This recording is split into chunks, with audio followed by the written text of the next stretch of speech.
Hello student, welcome to Ramanujam education channel. Student, আজকে তোমাদের সঙ্গে কারেন্ট ইলেকট্রিসিটি চলতরিদি নিয়ে আলোচনা। বেসিক্যালি তোমরা জানো আমাদের চ্যানেলে, টেলিগ্রাম চ্যানেলে কন্টিনিউ তোমাদের ফ্রিতে ক্লাস করানো হচ্ছে WB JEE, NEET, ANM, GNM এবং জেনপা স্টুডেন্ট। যারা এখনো পর্যন্ত টেলিগ্রাম চ্যানেলটিকে জয়েন করনি, অবশ্যই ডিসক্রিপশানে গিয়ে টেলিগ্রাম চ্যানেলটিকে জয়েন করে যাও, যাতে তোমরাও ক্লাসগুলোর বেনিফিট নিও। এখানে কন্টিনিউ তোমাদের লাইভ ক্লাস করানো হয় গুগল মিটে, ডাউট সেশন রয়েছে এবং তোমাদের মক টেস্ট নেওয়া হয় এবং ডেলি হোমওয়ার্ক দেওয়া হয়, যেগুলো তোমরা নিজেরা সলভ করে জমা দাও এবং তারপরে এগুলো নিয়ে আলোচনা করো।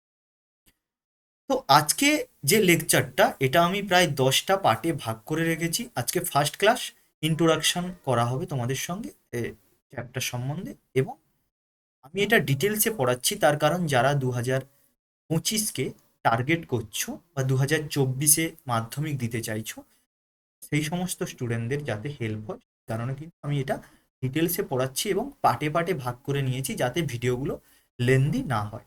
20 মিনিট, 25 মিনিট এইভাবে ভিডিও তোমাদের সঙ্গে আমি ইউটিউব পেজে আপলোড করে দেবো, যেখান থেকে তোমরা দেখতে পারো। তো চলো আজকের ক্লাসটা স্টার্ট করা যাক। তো দেখো, তোমরা বোর্ডে দেখতে পাচ্ছ বিভিন্ন টিচারদের, এছাড়াও আরও 19-20 জন টিচার রয়েছেন। বিক্রম স্যার রয়েছেন, তোমাদের সুমন স্যার রয়েছেন, এবং তোমাদের সুমন্ত স্যার, আমি, স্বরাজ স্যার, শীর্ষক স্যার এবং তোমাদের অভিরূপ স্যার রয়েছেন, যিনি বায়োলজি পড়াবেন। এছাড়াও আরও টিচার রয়েছেন যারা তোমাদের ক্লাস নিচ্ছেন। তো চলো আজকে ফার্স্ট যেটা নিয়ে তোমাদের সঙ্গে আলোচনা করব, চলতড়ি বা ইলেকট্রিক কারেন্ট বা কারেন্ট ইলেকট্রিসিটি।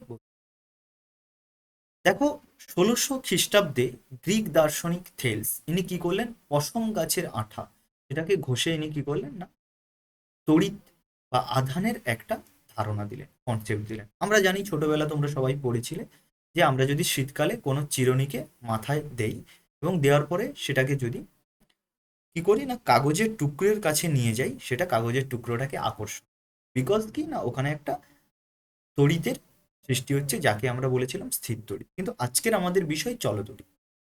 নেক্সট দেখো, 1821 খ্রিস্টাব্দে মাইকেল ফ্যারাড ইনি কি করলেন না, ইনি মোটর আবিষ্কার করলেন। এভাবে বিভিন্ন বৈজ্ঞানিকরা রয়েছেন।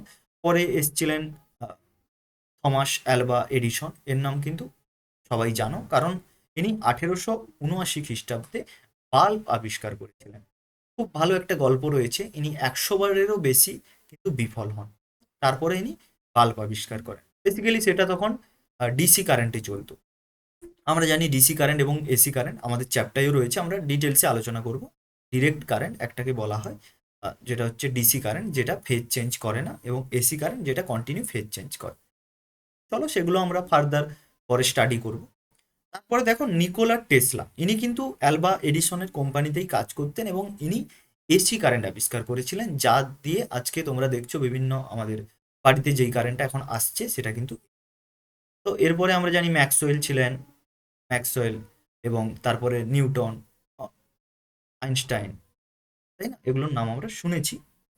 তো আহ, এগুলো নিয়ে আমরা ডিটেলসে পরে আলোচনা করব। আইনস্টাইনের তোমরা সবাই জানো ফটো ইলেকট্রিক এফেক্ট, সেমিকন্ডাক্টর, যেটা আমাদের চ্যাপ্টারেও রয়েছে, আমরা আস্তে আস্তে ফার্দার স্টাডি করব।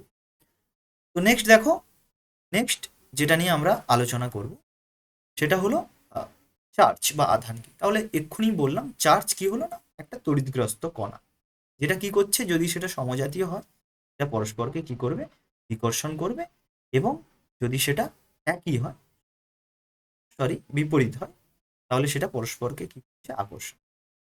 তাহলে আমরা বলতে পারি বিপরীত জাতীয় আধান পরস্পরকে আকর্ষণ করে এবং সমজাতীয় আধান পরস্পরকে বিকর্ষণ করে, এবং এই আধানকে আমরা কিউ দ্বারা প্রকাশ করছি, কিউ। তাহলে আধানকে আমরা কি লিখছি, আধানকে আমরা কিউ দ্বারা। 1 মিনিট, আমি নেক্সট পেজে চলি।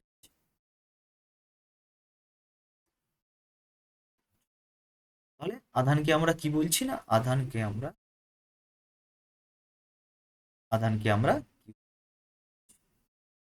এবার তাহলে আমরা আধানের একক দেখে নেব। আধানের এসআই পদ্ধতিতে আধানের একক কুলম্ব।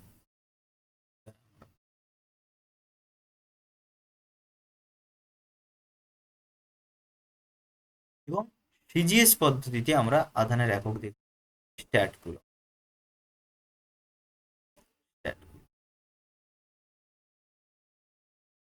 Stat coulomb.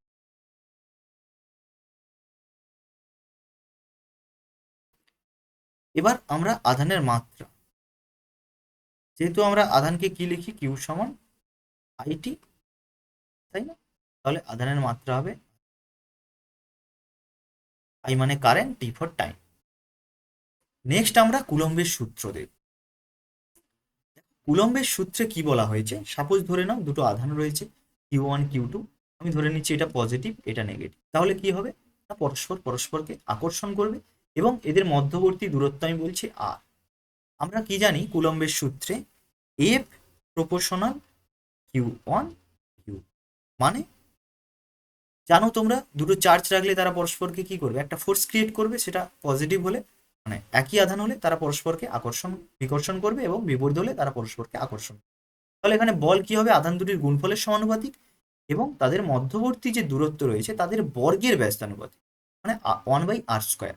তাহলে এটাকে ফার্দার যদি আমরা সিম্পলিফাই করি, এর গাণিতিক রূপ যেটা আমরা পাবো তাকে আমরা লিখতে পারি Q one Q two by. দেখো এটাকে যদি আমরা সমান চিহ্ন করে দিই কনস্ট্যান্টটা তুলে, তাহলে আমরা একটা কনস্ট্যান্ট নিয়ে আসছি কে, যাকে আমরা বলবো কুলম্বীয় কনস্ট্যান্ট বা কুলম্বীয় ধ্রুব। এটা একটা নির্দিষ্ট মান রয়েছে বিভিন্ন মাধ্যমে, কারণ এটা মাধ্যমের উপর নির্ভর করে। তো চলো সেটা আমরা দেখছি, তার আগে একবার সূত্রটা পড়ে নেওয়া যায় কি বলেছে। দুটি স্থির বিন্দু আধানের মধ্যে আকর্ষণ বা বিকর্ষণ বল আধান দুটির গুণফলের সমানুপাতিক ও আধান দুটির মধ্যবর্তী দূরত্বের বর্গের ব্যস্ত। ক্লিয়ার, সেটা আমরা পেলাম। এখান থেকে দেখো আমরা কে এর মাত্রা কে এর একক এগুলো কিন্তু বের করতে পারবো, কারণ এক্সাম হলে যদি তোমরা ভুলে যাও সেক্ষেত্রে আমরা কিভাবে বের করবো সেটা দেখে নিচ্ছি। তাহলে কিউ সমান আমরা কি পেলাম, K Q one Q two by, তাহলে কে সমান আমরা কি লিখতে পারি, এফ আর², কোনাগুনি যদি গুণ করে দাও তোমরা, বাই কিউ ওয়ান কিউ। আচ্ছা আমি যদি বলি এসআই পদ্ধতিতে কে এর একক কি হবে, বলের একক আমরা জানি ডাইন,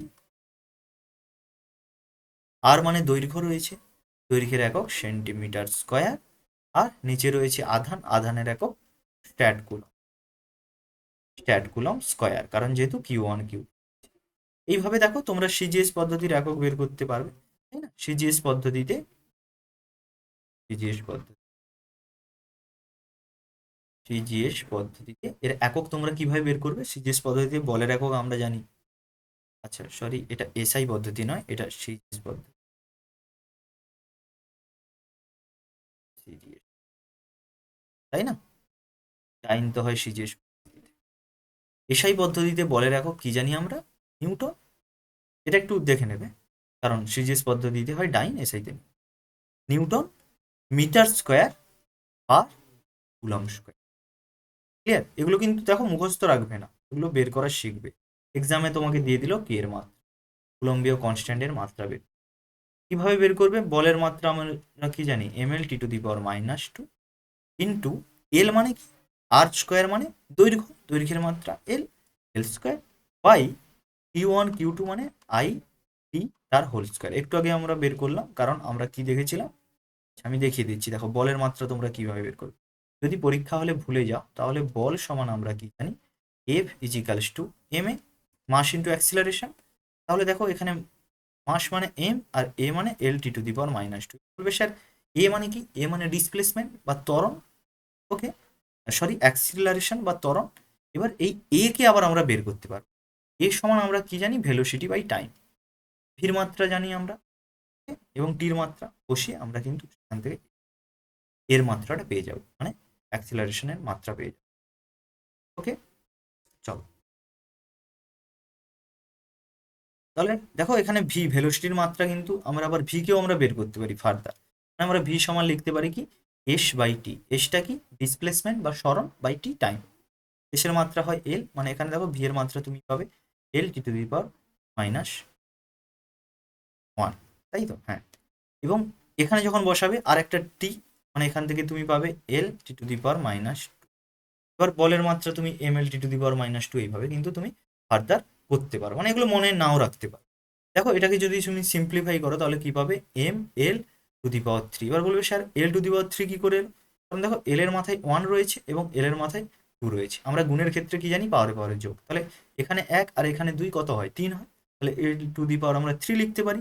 এবং টি টু দি পাওয়ার টু, এটা যখন ওপরে উঠবে T to the power minus two হয়ে যাবে। এবং ওপরে দেখো আগে থেকেই মাইনাস টু একটা ছিল, to the power minus four এবং I to the power minus two. এভাবে কিন্তু আমরা এর মাত্রাটা বের করতে পারবো। মানে তোমাদের মুখস্থ রাখার কোনো প্রয়োজন নেই, এর মাত্রা এইভাবে তোমরা বের করতে পারো। এবার দেখো নেক্সট আমরা যাচ্ছি যে কে, এক্ষুনি আমি বললাম এটা কিন্তু মাধ্যমের ওপর করে, ঠিক আছে। বায়ু মাধ্যমের যা হবে ওয়াটার মাধ্যমে গেলে আলাদা হবে, মানে বিভিন্ন মাধ্যমের ক্ষেত্রে কিন্তু এটা চেঞ্জ হতে থাকে। তাহলে নেক্সট আমি দেখবো যে কিভাবে চেঞ্জ হয়। আমরা যদি বলি বায়ু মাধ্যমে এই কে এর মান কত হয়, না কে এর মান হয় সিজিএস পদ্ধতি। এটাও তোমাদের মনে রাখো, সিজিএস পদ্ধতিতে বায়ু মাধ্যমে কে এর মান। যদি সেটা এসআই পদ্ধতি হয় সেক্ষেত্রে বায়ু মাধ্যমে কি হবে এর মান, বায়ু মাধ্যমে কে এর মান হয়, কে এর মান হবে কত, 1/4 পাই এপসাইলন।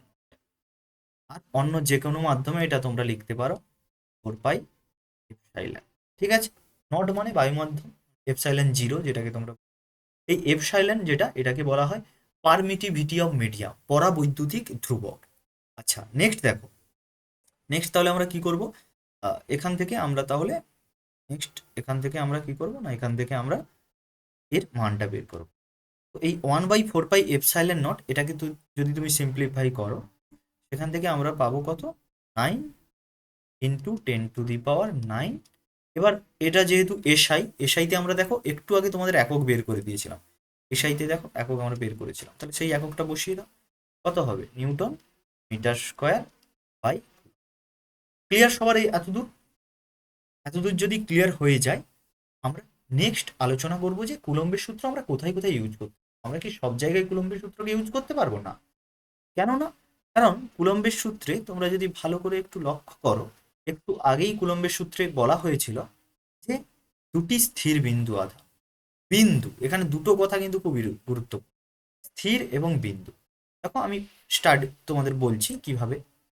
প্রথম ক্ষেত্রে আমরা কেবলমাত্র পয়েন্ট চার্জ মানে বিন্দু আধান, ধরো দুটো বিন্দু আধান রয়েছে, এটাকে আমি বলছি Q1, এটাকে বলছি Q2 এবং এদের দূরত্ব R।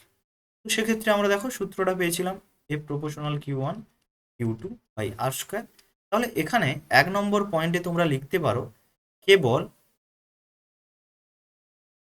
দুটি বিন্দু আধান, বিন্দু আধান, এর ক্ষেত্রে কিন্তু কুলম্বের সূত্রে আমরা প্রয়োগ করি। 2 নম্বর, সাপোজ ধরো তোমাকে দুটো স্পেয়ার দিয়ে দিল, এবং সেখানে কি করলো চার্জগুলোকে এইভাবে ডিস্ট্রিবিউট, ধরো এটাতে পজিটিভ চার্জ ডিস্ট্রিবিউট রয়েছে, এটাতে ধরো আমি বলছি নেগেটিভ চার্জ এইভাবে ডিস্ট্রিবিউট। এবার তোমাকে যদি কোশ্চেন করা হয় এক্ষেত্রে কি কুলম্বের সূত্রে তুমি প্রয়োগ করতে পারবে, অবভিয়াসলি তোমার অ্যান্সার হবে নো। কারণ কুলম্বের সূত্র কেবলমাত্র দুটি বিন্দু আধান, only for valid point charge মানে ক্ষুদ্র ক্ষুদ্র আধান, সেক্ষেত্রে কিন্তু তুমি কুলম্বের সূত্র ব্যবহার করতে পারবে। বড় বড় যে আধানগুলো রয়েছে ক্ষেত্রে কিন্তু তুমি কুলম্বের সূত্র ব্যবহার করবে। 3 নম্বর দেখো, 3 নম্বর দেখে নিচ্ছি। 3 নম্বর তোমাকে বলা হলো দুটো চার্জ যদি স্থির থাকে, স্থির স্থির বিন্দু আধান, স্থির বিন্দু আধানের ক্ষেত্রে কিন্তু তুমি কুলম্বের সূত্রের প্রয়োগ করতে। এবার এমন হলো 4 নম্বর, একটা চার্জ কি হচ্ছে মুভিং, মুভিং আর একটা চার্জ কি হচ্ছে, একটা চার্জ মুভ করছে একটা চার্জ রেস্ট আছে। এক্ষেত্রে কিন্তু তুমি কুলম্বের সূত্র লাগাতে, এবং হলো দুটি চার্জ এটা এবং এটা কি করছে, দুটোটা মুভ করছে, সেক্ষেত্রে কিন্তু তুমি কুলম্বের সূত্র লাগাতে পারো, মানে দুটি চার্জ মুভিং, সেক্ষেত্রে কুলম্বের সূত্র লাগাতে। একটু ওভারভিউ দেখে নেওয়া যাক আমরা আজকে কি কি পড়লাম। ফার্স্ট চলতড়িৎ, যেখানে আমরা ইন্ট্রোডাকশন দেখলাম যে কোন বৈজ্ঞানিক কিভাবে এটা ডেভেলপ হয়েছে। ফার্দার আরো যখন পড়বো আমরা আরো ডিটেলসে জানবো। এবার চার্জ কি, না এটা এমন একটা কণা যেটা পরস্পরকে কি করছে, যদি একই হয় আকর্ষণ করছে এবং বিপরীত হলে পরস্পরকে আকর্ষণ করছে এবং একই হলে পরস্পরকে বিকর্ষণ করছে। কুলম্বের সূত্রে কি বলা হয়েছে না, দুটি স্থির বিন্দু আধান পরস্পরকে যদি আর দূরত্বে বা ডি দূরত্বে, যে বইতে তোমরা যেমন লেখা আছে, যদি রেখে দেওয়া হয়, সেক্ষেত্রে কি হবে না, ওরা পরস্পরের যে আকর্ষণ বা বিকর্ষণ বল, তারা গুণফলের সমানুপাতিক এবং তাদের দূরত্বের বর্গের ব্যস্তানুপাতিক। নেক্সট এবার আমরা কি আলোচনা করলাম না, এর গাণিতিক রূপটা আমরা দেখে নিলাম। সেখান থেকে আমরা ফার্দার কে মানে যেটাকে আমরা কুলম্বীয় কনস্ট্যান্ট বলছি, তার ইউনিট দেখলাম, তার মাত্রা দেখলাম, এবং সেটা বায়ু মাধ্যমে কিভাবে ভ্যারি করছে এবং এসআইতে এবং সিজিএসে সেটা আমরা দেখলাম। এবং এটাও জানলাম যে এটা কিন্তু মাধ্যমের ওপর নির্ভর করে। ক্লিয়ার? এটা মাধ্যমের উপর নির্ভর করে। সেখান থেকে আমরা আর কি দেখলাম না, আর দেখলাম আমরা ভ্যালিডিটি। ভ্যালিডিটি বলতে পারো যে কুলম্বের সূত্র কোথায় কোথায় প্রয়োগ করতে পারো। ভ্যালিডিটি বেসিক্যালি নয়, সূত্রের হয় না, তো কোথায় কোথায় আমরা এটা প্রয়োগ করতে পারি। কেবলমাত্র যেখানে আমরা দেখব যে স্থির বিন্দু আধান, যেটা আর দূরত্বে রয়েছে, দূরত্বটা খুব শর্ট হতে হবে, খুব হ্যাভি দূরত্ব হলে হবে না, সেক্ষেত্রে আমরা কিন্তু কুলম্বের সূত্রটাকে লাগিয়ে দিতে পারবো। এবার দেখো, এমন হলো একটা চার্জ মুভিং, একটা চার্জ রেস্ট, মানে বেসিক্যালি বলতে চাইছি একটা চার্জ ধরো রেস্টে আছে, একটা চার্জ এইভাবে মুভ করছে, সেক্ষেত্রে কিন্তু আমরা কুলম্বের সূত্র লাগাতে পারবো। দুটোই চার্জ রেস্টে রয়েছে, সেক্ষেত্রে কিন্তু আমরা কুলম্বের সূত্র লাগাতে পারবো। এমন হলো দুটোই চার্জ একসঙ্গে, ধরো এটা আর ডিস্টেন্সে দুটো চার্জ বসে আছে এবং সেটা কি করছে, এইভাবে মুভ করছে, সেক্ষেত্রে আমরা কুলম্বের সূত্র লাগাতে পারবো। এবার তোমাকে বলে দিল দুটো বড় বড় স্পেয়ার দিয়ে দিল এবং সেখানে এইভাবে চার্জটা ডিস্ট্রিবিউট করা রয়েছে, সেক্ষেত্রে কিন্তু আমরা কুলম্বের সূত্র লাগাতে পারবো। তাহলে কুলম্বের সূত্র আমরা কি দেখলাম, এটা কেবলমাত্র পয়েন্ট চার্জের ক্ষেত্রে এবং রেস্ট চার্জের ক্ষেত্রে প্রয়োগ করা যাবে, এবং দুটো স্থির বিন্দু আধান মুভ করছে সেক্ষেত্রেও আমরা লাগাতে পারবো, কিন্তু একটা আধান স্থির রয়েছে, রেস্ট রয়েছে, আর একটা এইভাবে মুভিং করে যাচ্ছে, সেক্ষেত্রে কিন্তু এই সূত্র আমরা লাগাতে পারবো। এবং খুব হ্যাভি হ্যাভি যদি আমরা দেখি স্পেয়ার রয়েছে, সেক্ষেত্রে চার্জ ডিস্ট্রিবিউট করা রয়েছে, সেক্ষেত্রে কিন্তু আমরা কুলম্বের লাগাতে পারবো। দেখো, নেক্সট ক্লাসে আমি তোমাদের সঙ্গে তড়িৎ বিভব কি, রেজিস্ট্যান্স, রোধ, এইসব বিষয়গুলো নিয়ে আলোচনা। অবশ্যই ভিডিওটি ভালো লাগলে বন্ধুদের সঙ্গে শেয়ার করো, লাইক করো, কমেন্ট করে জানাও যে কোন জায়গাগুলো তোমরা বুঝতে পারছো না, তাহলে আমি সেইভাবে, অবশ্যই ভালো লাগলে বন্ধুদের সঙ্গে খুব বেশি বেশি শেয়ার করো, এবং অবশ্যই আমাদের টেলিগ্রাম চ্যানেলটিকে তোমরা জয়েন করে যাও, যাতে তোমরা ফার্দার ক্লাসগুলোও পেতে পারো এবং তোমাদের যাতে উপকার হয়। ঠিক আছে? তো ক্লাসটি ভালো লাগলে অবশ্যই লাইক করো এবং তোমরা মন দিয়ে পড়াশোনা করো। Take care, bye by.